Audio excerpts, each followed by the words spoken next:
बृहस्पतिवार व्रत कथा।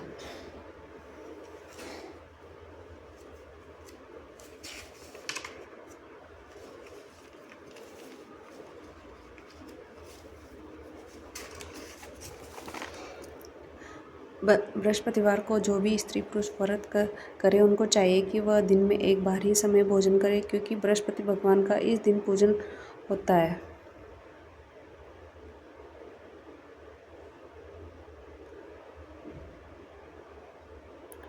भोजन पीले चने की दाल आदि का करे, परंतु नमक नहीं खाए, और पीले वस्त्र पहने, पीले ही फलों का प्रयोग करे, पीले चंदन से पूजन करे। पूजन के बाद प्रेम पूर्वक गुरु महाराज की कथा सुननी चाहिए। इस व्रत को करने से मन की इच्छाएं पूरी होती है और बृहस्पति भगवान महाराज प्रसन्न होते हैं तथा धन, पुत्र, विद्या तथा मनोवांछित फलों की प्राप्ति होती है। परिवार को सुख शांति मिलती है। इसलिए यह व्रत सर्वश्रेष्ठ और अति फलदायक सब स्त्रियों पुरुषों के लिए है। इस व्रत में केले का पूजन करना चाहिए। कथा और पूजन के समय तन, मन, कर्म, वचन से शुद्ध होकर जो इच्छा हो बृहस्पति देव से प्रार्थना करनी चाहिए। उनकी इच्छाओं को बृहस्पति अवश्य पूर्ण करते हैं, ऐसा मन में दृढ़ विश्वास रखना चाहिए। बृहस्पतिवार की व्रत कथा सुनिए। भारतवर्ष में एक राजा राज्य करता था। वह बड़ा प्रतापी और दानी था। वह नित्य गरीबों और ब्राह्मणों की सहायता करता था। यह बात उसकी रानी को अच्छी नहीं लगती थी। वह न ही गरीबों को दान देती थी, न ही भगवान का पूजन करती थी। राजा को भी दान देने से मना किया करती थी। एक दिन राजा शिकार खेलने वन को गए हुए थे तो रानी महल में अकेली थी। उस समय बृहस्पति साधु के वेश में राजा के महल में भिक्षा के लिए गए। भिक्षा मांगी। रानी ने भिक्षा देने से इनकार किया और कहा, है साधु महाराज, मैं तो दान पुण्य से तंग आ गई हूँ। मेरा पति सारा धन लुटाता रहता है। मेरी इच्छा है कि हमारा धन नष्ट हो जाए, फिर न रहेगा, बांस न बजेगी बांसुरी। साधु ने कहा, देवी तुम बड़ी अजीब हो। धन संतान तो सभी चाहते हैं, पुत्र और लक्ष्मी तो पापी के घर में भी होने चाहिए। यदि तुम्हारे पास अधिक धन है तो भूखों को भोजन दो, प्यासों के लिए प्याऊ बनाओ, मुसाफिरों के लिए धर्मशालाएं खुलवाओ। जो निर्धन अपनी कुंवारी कन्याओं का विवाह नहीं करा सकता उनका विवाह करो दो। ऐसे और कई काम हैं जिनके करने से तुम्हारा यश लोक परलोक में फैलेगा। परंतु देश का कोई प्रभाव न पड़ा। वह बोली, महाराज आप मुझे कुछ न समझाइए, मैं ऐसा धन नहीं चाहती जो हर जगह बांटती फिरूं। साधु ने उत्तर दिया,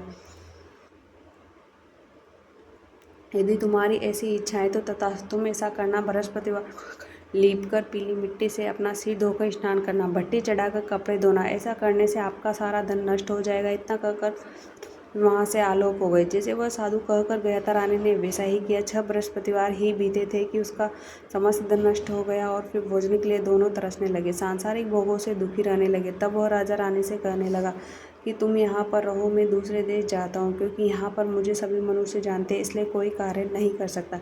देश चोरी परदेश भीख बराबर है। ऐसा कहकर राजा परदेश चला गया। वह जंगल को जाकर लकड़ी काटता, उसे शहर में बेचता। इस तरह वह जीवन व्यतीत करने लगा। एक दिन दुखी होकर जंगल में एक पेड़ के नीचे निश्चित रूप से आसन जमाकर बैठ गया और दशा को याद करके व्याकुल होने लगा। बृहस्पतिवार का दिन था। एकाएक उसने देखा कि निर्जन वन में एक साधु प्रकट हुआ। वह साधु वेश में स्वयं बृहस्पति देवता थे। लगड़हारे के सामने आकर बोले, हे लगड़हारे, इस सुनसान जंगल में तू चिंतामग्न क्यों बैठा है? लगड़हारे ने दोनों हाथ जोड़कर प्रणाम किया और उत्तर दिया, महात्मा जी आप सब कुछ जानते हैं, मैं क्या कहूँ? यह कहकर वह रोने लगा। साधु को आत्मकथा सुनाई। महात्मा जी ने कहा, तुम्हारी स्त्री ने बृहस्पति वीर भगवान का निरादर किया है, इसके कारण रुष्ट होकर तुम्हारी यह दशा कर दी गई। अब तुम चिंता को दूर करके मेरे कहने पर चलो तो तुम्हारे सब कष्ट दूर हो जाएंगे और भगवान वाले से भी अधिक धन संपत्ति देंगे। तुम बृहस्पति के दिन पाठ किया करो। 5 रुपये के चने मुनक्के मंगवाकर उसका प्रसाद बनाओ और शुद्ध जल के लोटे में शक्कर मिलाकर अमृत तैयार करो। कथा के पश्चात अपने सारे परिवार और सुनने वाले प्रेमियों को अमृत प्रसाद बांटकर आप भी ग्रहण करो। ऐसा करने से भगवान तुम्हारे सब पूरी करेंगे। साधु के ऐसे वचन सुनकर लगड़हारा बोला, है प्रभु, मुझे लकड़ी बेचकर इतना पैसा नहीं मिलता जिससे कि भोजन करने के उपरांत कुछ बचा सकूं। मैंने रात्रि में अपनी स्त्री को व्याकुल देखा है। मेरे पास कुछ भी नहीं है जिससे उसकी खबर मंगा सकूं। साधु ने कहा, है लगड़हारे, तुम किसी बात की चिंता मत करो। बृहस्पति के दिन तुम रोजाना की तरह लकड़ियां लेकर शहर को जाओ। तुमको रोज से दुगना धन प्राप्त होगा, जिससे तुम भली भांति भोजन कर लोगे तथा बृहस्पति देव की पूजा का सामान भी आ जाएगा। इतना कहकर साधु अंतर ध्यान हो गए। धीरे धीरे समय व्यतीत होने लगा। फिर वही बृहस्पतिवार का दिन आया। लकड़हारा जंगल से लकड़ी काटकर किसी शहर में बेचने गया। उसे उस दिन और दिन से अधिक पैसा मिला। राजा ने चना गुड़ आदि लाकर गुरुवार का व्रत किया। उस दिन से उसके सभी कलेश दूर हो गए। परंतु जब दोबारा गुरुवार का दिन आया तो बृहस्पति का व्रत करना भूल गए। इस कारण बृहस्पति भगवान नाराज हुए। उस दिन से उस नगर के राजा ने विशाल यज्ञ का आयोजन किया तथा करा दी गई कि कोई भी मनुष्य अपने घर में भोजन न बनावे, न आग जलावे। समस्त जनता मेरे यहाँ भोजन करने आवे। इस आज्ञा को जो न मानेगा उसके लिए फांसी की सजा दी जाएगी। इस तरह की घोषणा संपूर्ण नगर में करवा दी गई। राजा की आज्ञा अनुसार शहर के सभी लोग भोजन करने गए, लेकिन लकड़हारा कुछ देर से पहुंचा, इसलिए राजा उसको अपने साथ घर लिवा ले आए। ले जाकर भोजन करा रहे थे तो रानी की दृष्टि उस खूंटी पर पड़ी जिस पर उसका हार लटका हुआ था। वह वहां पर दिखाई न दिया। निश्चय किया कि मेरा हार इसी मनुष्य ने चुरा लिया। उसी समय पुलिस को बुलाकर उसको जेल में डलवा दिया गया। जब लकड़हारा जेल खाने में पड़ गया, बहुत दुखी होकर विचार करने लगा कि न जाने कौन से पूर्व जन्म के कर्म से मेरे लिए दुख प्राप्त हुआ है,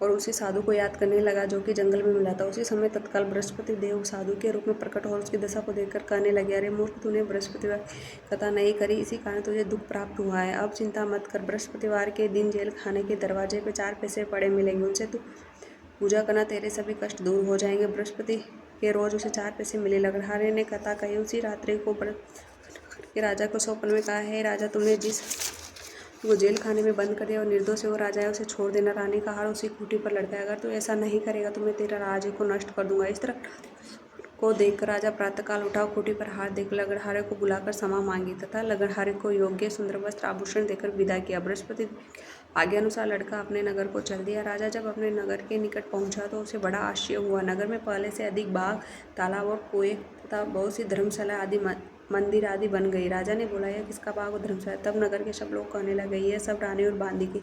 तो राजा को आश्चर्य हुआ तथा गुस्सा भी आया। जब रानी ने यह खबर सुनी कि राजा आ रहे तो उसे कि हे दासी, देख राजा हमको कितनी बुरी हालत में छोड़ गए थे। हमारी ऐसी हालत देखकर वह लौट न जाए, इसलिए तू दरवाजे पर खड़ी हो जा। आज्ञा अनुसार दासी दरवाजे पर खड़ी हो गई। राजा आए तो उन्हें अपने साथ लिवा लाए। तब उन्होंने कहा, हमें यह सब धन बृहस्पति के इस व्रत के प्रभाव से प्राप्त हुआ है। राजा ने निश्चय किया कि 7 रोज बाद तो सभी बृहस्पति देव का पूजन करते हैं, परंतु रोजाना दिन में 3 बार कहानी कहा करूंगा, रोज व्रत किया करूंगा। अब हर समय राजा के दुपट्टे में चने की दाल बंधी रहती। दिन में 3 बार कहानी कहता है। एक रोज राजा ने विचार किया कि चलो अपनी बहन के यहाँ हो आवे। इस तरह निश्चय कर राजा घोड़े पर सवार हो अपनी बहन के यहाँ चलने लगा। मार्ग में उसने देखा कि कुछ आदमी एक मुर्दे को लिए जा रहे हैं। उन्हें रोककर राजा कहने लगा, अरे भैयों, मेरी बृहस्पति की कहानी सुन लो। वे बोले, लो, हमारा तो आदमी मर गया, इसको अपनी कथा की पड़ी है।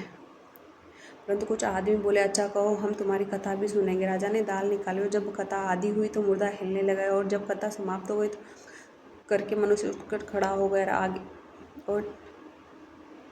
आगे मार्ग में उसे एक किसान खेत में हल चलाता मिला। राजा ने उसे देखा, उससे बोला, अरे भैया, तुम मेरी बृहस्पति देव की कथा सुन लो। किसान बोला, जब तक मैं तेरी कथा सुनूंगा तब तक 4 हरैया और जोत लूंगा। जा अपनी कथा किसी और को सुनाना। इस तरह राजा आगे चलने लगा। राजा के हटते ही बेल पचाड़ का गिर गए तथा उसके पेट में बड़ी जोर का दर्द होने लगा। उसी समय उसकी माँ रोटी लेकर आए। उसने जब यह देखा तो अपने पुत्र सब हाल पूछा। बेटे ने सभी हाल कह दिया। तो बुढ़िया दौड़ी दौड़ी उस घुड़सवार के पास गई और उससे बोली, मैं तेरी कथा सुनूंगी, तू अपनी कथा मेरे खेत में चलकर ही कहना। राजा ने बुढ़िया के खेत में जाकर कथा कही।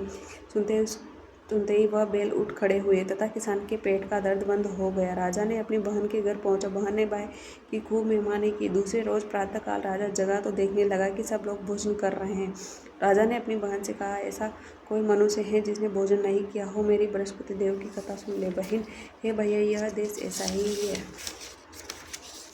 पहले यहाँ लोग भोजन करते हैं, बाद में अन्य काम करते हैं। अगर कोई पड़ोस में हो तो मैं देख आऊँ। वह ऐसा कहकर देखने चले गए, परंतु उसे कोई ऐसा व्यक्ति नहीं मिला जिसने भोजन नहीं किया हो। तब वह एक कुम्हार के घर गई जिसका लड़का बीमार था। उसे मालूम हुआ कि उनके यहाँ 3 रोज से किसी ने भोजन नहीं किया। रानी ने अपने भाई की कथा सुनने के लिए कुमार से कहा। वह तैयार हो गया। राजा ने जाकर बृहस्पतिवार की कथा कही, जिसको सुनकर उसका लड़का ठीक हो गया। अब तो राजा की प्रशंसा होने लगी।